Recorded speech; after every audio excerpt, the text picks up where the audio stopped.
அனைவருக்கும் வணக்கம். நான் கோகுல். இந்த வீடியோல எதை பத்தி பார்க்க போறோம் அப்படின்னு பாத்தீங்கன்னா, நேத்து பாத்தீங்கன்னா அமேசான் வந்து மே 10ஆம் தேதியில இருந்து பாத்தீங்கன்னா 24ஆம் தேதி வரைக்கும் பாத்தீங்கன்னா பேன், அதாவது பாத்தீங்கன்னா தமிழ்நாட்டுக்கு எந்த ஒரு கொரியர் பாத்தீங்கன்னா எந்த ஒரு ப்ராடக்ட்டுமே சப்ளை பண்ண மாட்டோம் அப்படின்னு சொல்லிட்டாங்க. ஸோ வந்து அது ஏன் சப்ளை பண்ணலைன்னா டிஎன் கவர்மெண்ட் அந்த ஆர்டர் போட்டிருக்காங்க சரிங்களா. அந்த கொரியர்லாம் எதுவுமே கொடுக்கக்கூடாது அந்த மாதிரி சொன்னங்காட்டி தான் பாத்தீங்கன்னா அமேசான் அண்ட் ஃபிளிப்கார்ட் சைடில் பாத்தீங்கன்னா இந்த மாதிரி ஒரு ஆக்ட் எடுத்திருக்காங்க. ஆக்ட் எல்லாம் கிடையாதுங்க, சும்மா ரூல் மாதிரி, ரூல் கூட சொல்ல முடியாது, இந்த ஒரு 10 நாளைக்கு சரிங்களா அப்படி பண்ணியிருக்காங்க. இதில் என்ன நேத்திக்கு ஒரு வீடியோ போட்டிருந்தேன், இன்னைக்கு எதுக்கு மறுபடியும் போடுறேன் அப்படின்னு பார்த்தீங்கன்னா, நேத்தி வரைக்கும் என்ன நடந்தது அப்படின்னு பார்த்தீங்கன்னா, இப்போ வந்து நீங்கள் இந்த 10 நாளைக்கு, அதாவது பார்த்தீங்கன்னா மே 10ஆம் தேதிக்கு முன்னாடி ஆர்டர் போட்டிருந்தீங்க அப்படின்னா இந்த ஒரு 10-15 நாள் கழிச்சு மறுபடியும் பார்த்தீங்கன்னா உங்களுக்கு அந்த ப்ராடக்டை சப்ளை, அதாவது பார்த்தீங்கன்னா டெலிவர் பண்ணுற மாதிரி வச்சிருந்தாங்க. பட் இப்போ அப்படி கிடையாதுங்க. நீங்கள் 10ஆம் தேதிக்கு முன்னாடி ஆர்டர் பண்ணியிருந்தீங்க அப்படின்னா அது பார்த்தீங்கன்னா இப்போ ஆட்டோமேட்டிக்காக கேன்சல் ஆகிடும் சரிங்களா. எங்கே வந்திருந்தாலும் சரி, தமிழ்நாட்டுக்கே வந்து பார்டர்லேயே நின்னா கூட உங்களோட ப்ராடக்ட் பார்த்தீங்கன்னா ஆட்டோமேட்டிக்காக கேன்சல் ஆகிடும். ஃபைனலாக என்ன ஆகும் அப்படின்னு கேட்டிங்கன்னா, கேன்சல் ஆன உடனே அதுலேருந்து ஒரு 2 நாளுக்குள்ளே பார்த்தீங்கன்னா உங்களுக்கு வந்து ஆட்டோமேட்டிக்காக ரீஃபண்ட் வந்து ஜென்ரேட் பண்ணிடுவாங்க சரிங்களா. அமேசான் சைட்லேருந்தே பார்த்தீங்கன்னா உங்களுக்கு ரீஃபண்ட் ஜென்ரேட் பண்ணிடுவாங்க. நீங்கள் வந்து அமேசான் பே பேலன்ஸ்லேருந்து பே பண்ணியிருந்தீங்க அப்படின்னா சீக்கிரமாக வந்து ரீஃபண்ட் ஆயிரும். இல்லை கிரெடிட் கார்டு டெபிட் கார்டில் பே பண்ணீங்க அப்படின்னா மினிமம் மேக்ஸிமம் 2 நாள் தான் எடுக்கும் சரிங்களா. அதுக்குள்ளே பே பண்ணிவிடுவாங்க. சப்போஸ் உங்களுக்கு பே ஆகலை அப்படின்னா நீங்கள் கண்டிப்பாக கஸ்டமர் கேரை காண்டாக்ட் பண்ணலாம். எப்படி காண்டாக்ட் பண்ணணும் அப்படின்னு கேட்டிங்கன்னா, அமேசான் ஆப்பில் பார்த்தீங்கன்னா மேலே பார்த்தீங்கன்னா 3 டாட் இருக்கும். அந்த டாட்டை ப்ரெஸ் பண்ணீங்க அப்படின்னா கடைசிக்கு வாங்க சரிங்களா. கடைசிக்கு வந்தீங்கன்னா காண்டாக்ட் கஸ்டமர் சர்வீஸ் அப்படின்னு இருக்கும் சரிங்களா. அதுக்கு உள்ளே போனீங்க அப்படின்னா கீழே மறுபடியும் எல்லாத்துலேயுமே நல்லா ஞாபகம் வச்சுக்கோங்க, எல்லாமே கடைசியில் சரிங்களா. கீழே கடைசியில் பார்த்தீங்கன்னா காண்டாக்ட் அஸ் அப்படின்னு கொடுத்துருப்பாங்க.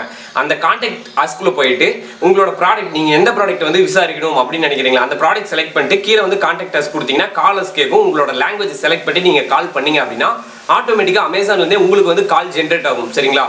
நேத்திக்கு ஒரு வீடியோ பண்ணோம் பார்த்தீங்களா, அது வந்து அந்த மாதிரி தான் நான் பண்ணேன். இன்னும் அந்த வீடியோ பார்க்கல அப்படின்னு நினச்சிங்கன்னா டிஸ்கிரிப்ஷனில் லிங்க் கொடுக்குறேன், அந்த வீடியோ பாருங்கள்.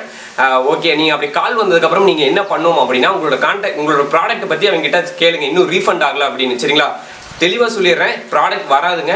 இந்த 10ஆம் தேதியிலேருந்து பார்த்தீங்கன்னா 10ஆம் தேதிக்கு முன்னாடி நீங்கள் ஆர்டர் பண்ண எந்த ப்ராடக்ட்டுமே உங்களுக்கு கைக்கு வராது. உங்களுக்கு வந்து பார்த்தீங்கன்னா பார்சல் கேன்சல் ஆகி ஆட்டோமேட்டிக்காக ரீஃபண்ட் பண்ணிடுவாங்க சரிங்களா. பே அண்ட் டெலிவரினா பிரச்சனையே கிடையாதுங்க, நீங்கள் அப்புறம் கூட போட்டுக்கலாம். சப்போஸ் வந்து கார்டு பேமெண்ட் பண்ணிருந்தீங்க அப்படின்னா உங்களுக்கு வந்து கண்டிப்பாக ரீஃபண்ட் இஷ்யூ பண்ணிடுவாங்க.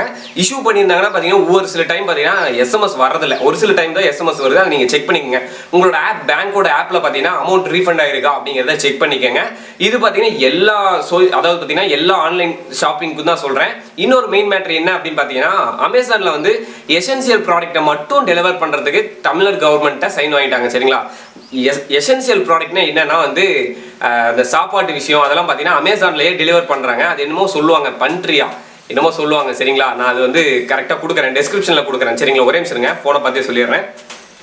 ஓகே, என்ன கொடுக்குறாங்க, என்ன எதெல்லாம் வந்து டெலிவர் பண்ணுறாங்க அப்படின்னு பார்த்தீங்கன்னா, இது வந்து இன்னைக்கு தான் இந்த அப்டேட் விட்டாங்க. நேற்று வரைக்கும் பார்த்தீங்கன்னா லீவ், அதாவது பார்த்தீங்கன்னா இந்த 15 நாள் லாக்டவுன் முடிஞ்சு பார்த்தீங்கன்னா டெலிவர் பண்ணுற மாதிரி இருந்துச்சு. பட் வந்து இப்போ தான் இந்த ஒரு நியூஸ் விட்டுருக்காங்க. என்னன்னு பார்த்தீங்கன்னா, delivering essentials only in light of latest government guidelines we are taking order of essential product only அப்படின்னு சொல்லியிருக்காங்க. Deliveries may be take longer than normal அப்படின்னு தான் சொல்லியிருக்காங்க. ஆனால் பார்த்தீங்கன்னா நேற்றுக்கு நான் பார்த்த வரைக்கும் பார்த்தீங்கன்னா எனக்கு நாளைக்கு வரக்கூடிய ஒரு ப்ராடக்ட் வந்து இன்னைக்கு ஆட்டோமேட்டிக்காகவே கேன்சல் ஆகிடுச்சுங்க சரிங்களா. பேக்கேஜ் கேன்சல்டுன்னு வந்துருச்சு, அமௌண்ட் ரீஃபண்டட்னு வந்துருச்சு, எல்லாமே பார்த்தீங்கன்னா கேன்சல் ஆகிடுச்சு. ஸோ வந்து நீங்கள் புரிஞ்சுக்கணும், ஒரு பிரச்சனை இல்லைங்க. இந்த 10 நாள் வெயிட் பண்ணுங்கள், மறுபடியும் ஆர்டர் பண்ணிக்கலாம் சரிங்களா.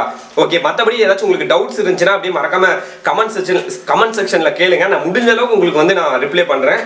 அப்புறம் பார்த்தீங்கன்னா வேறு ஏதாச்சும் இருக்கா அப்படின்னு தான் பார்த்துட்டு இருக்கேன். அது பார்த்தீங்கன்னா பண்ட்ரி அப்படின்னு சொல்கிறாங்க சரிங்களா. அதெல்லாம் பார்த்தீங்கன்னா கண்டிப்பாக டெலிவர் பண்ணுறாங்க, அது எந்த பிரச்சனையும் இல்லை சரிங்களா. அந்த பேஸ்ட்டு, அப்புறம் பார்த்தீங்கன்னா ஃபுட்டு, காய்கறி அதெல்லாம் பார்த்தீங்கன்னா எல்லாமே டெலிவர் பண்ணுறாங்க.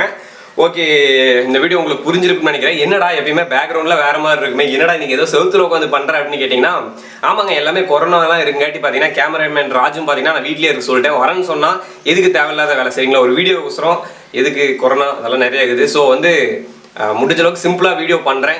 மறக்காமல் வாட்ச் பண்ணுங்கள், டெய்லியும் வாட்ச் பண்ணுங்கள். இந்த வீடியோ பிடிச்சிருந்துச்சி அப்படின்னு நினச்சிங்கன்னா மறக்காமல் லைக் பண்ணுங்கள்.